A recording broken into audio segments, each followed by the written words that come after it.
गुरुर्ब्रह्मा गुरुर्विष्णू गुरुर्देव महेश्वरा गुरु साक्षात परब्रह्म तस्मै श्री गुरुवे नमः.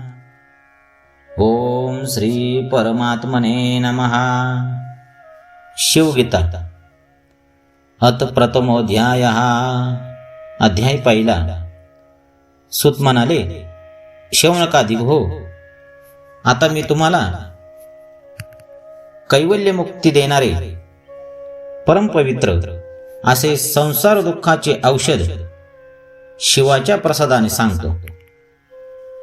ही कैवल्य मुक्ती कर्माच्या अनुष्ठानांनी, दानांनी अथवा तपाने मनुष्याला प्राप्त होत नाही, तर केवळ ज्ञानानेच प्राप्त होते. पूर्वी दंडकारण्यामध्ये श्रीरामचंद्राला शंकराने जी शिवगीता सांगितली ती अत्यंत गुह्य आहे. जिच्या श्रवण मात्रानेच मनुष्याला निश्चयाने मुक्ती प्राप्त होते, अशी ही गीता स्कंदाने सनत कुमाराला सांगितली. हे मुनिश्रेष्ठ हो, सनत कुमाराने ती व्यासांना सांगितली आणि व्यासाने परम दयाळुत्वाने ती मला सांगितली आणि असे सांगितले की ही गीता तू कोणालाच देऊ नकोस. देशील तर सर्व देव क्रुद्ध होऊन शाप देतील. ब्राह्मण हो, असे ऐकताच मी व्यासांना प्रश्न केला की महाराज, गीतेचा उपदेश केल्याने सर्व देव क्रुद्ध होऊन शाप का देतील? सर्व देवांची ह्यात काय हानी आहे की ज्यामुळे ते क्रुद्ध होतील? तेव्हा व्यास मला म्हणाले, वत्सा, तू जो प्रश्न केलास त्याचे उत्तर ऐक. जे ब्राह्मण निरंतर अग्निहोत्र चालविणारे आणि निरंतर गृहस्थाश्रमीत असतात, तेच देवांना सर्व अभिष्ट फळे देणारे केवळ कामधेनुसारखे होत.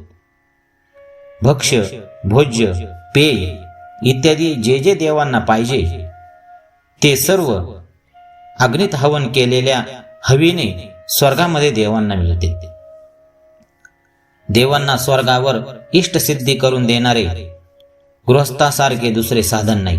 म्हणूनच जसे कुटुंब वत्सलाची दुभती गाय कोणी चोरून नेली असता त्याला दुःख होते, तसेच ब्राह्मण कर्ममार्ग सोडून ज्ञानी झाला म्हणजे देवांना दुःख होते. म्हणून देव मनुष्याच्या भोग्य विषयांमध्ये सूक्ष्म रूपाने प्रवेश करून मनुष्याला विघ्ने करतात. म्हणून कोणालाच शिवाविषयी भक्ती उत्पन्न होत नाही, त्यात अज्ञानांना तर मुळीच होत नाही. कदाचित झालीच तर काही तरी कारणाने मध्येच खंडित होते.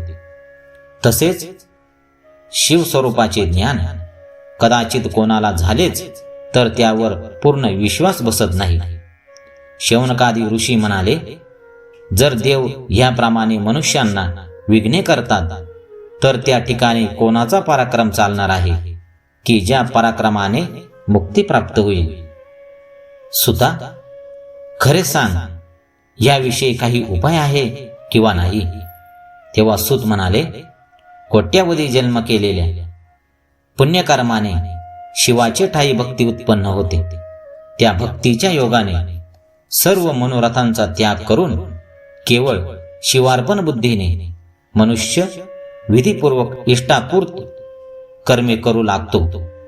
त्यापासून शिवाचा त्याच्यावर अनुग्रह होतो आणि ज्याने मनुष्य पराक्रमी होतो. नंतर देव भीतात आणि विघ्ने करायची सोडून पळून जातात. असे झाले म्हणजे मनुष्याला शिवाचे चरित्र श्रवण करावे अशी इच्छा उत्पन्न होते. ते ऐकू लागला म्हणजे ज्ञान प्राप्त होते आणि ज्ञान झाले म्हणजे मुक्त होतो. फार काय सांगावे, ज्याची शिवावर दृढ भक्ती आहे तो कोट्यावधी महापातके व पातके यांच्या प्रवाहात बुडाला तरी मुक्त होतो. आदराने, वक्रत्वाने, थट्टेने किंवा कपटाने जरी शिवभक्तीविषयी मनुष्य तत्पर होईल आणि तो अत्यंज जरी असेल तथापि मुक्त होतो. ह्याप्रमाणे सर्व प्रकारांनी सर्व प्राण्यांची शिवाविषयीची भक्ती अखंड प्रवाहरूप चाललेली असून जो मनुष्य संसार बंधनापासून मुक्त होणार नाही त्यासारखा दुसरा कोण मूर्ख आहे? जो नियमाने शिवाची भक्ती अथवा द्वेष करतो त्यालाही प्रसन्न होऊन शिव वांछित फल देतो. काही मोठ्या किमतीची वस्तू किंवा अगदी क्षुल्लक अल्पमोलाची वस्तू अथवा केवळ उदक घेऊन जो नियमाने अर्पण करतो त्याला शिव प्रसन्न होऊन त्रैलोक्य देतो. तेही करावयास अशक्त असेल तर नियमाने नमस्कार किंवा प्रदक्षिणा जो करतो त्यालाही शिव प्रसन्न होतो. प्रदक्षिणा करावयासही जो समर्थ नाही तो देखील बसता उठता चालता सर्व काळी अंतःकरणात शिवाचे ध्यान करील तर त्यालाही शंकर प्रसन्न होऊन अभिष्ट वर देतो. बेलाच्या काष्टाचे चंदन, अरण्यात उत्पन्न झालेली पुष्पे, तशीच अरण्यातील फळे हीच ज्याला फार प्रीतीने आवडतात अशा शिवाची भक्ती करण्यात कठीण ते काय?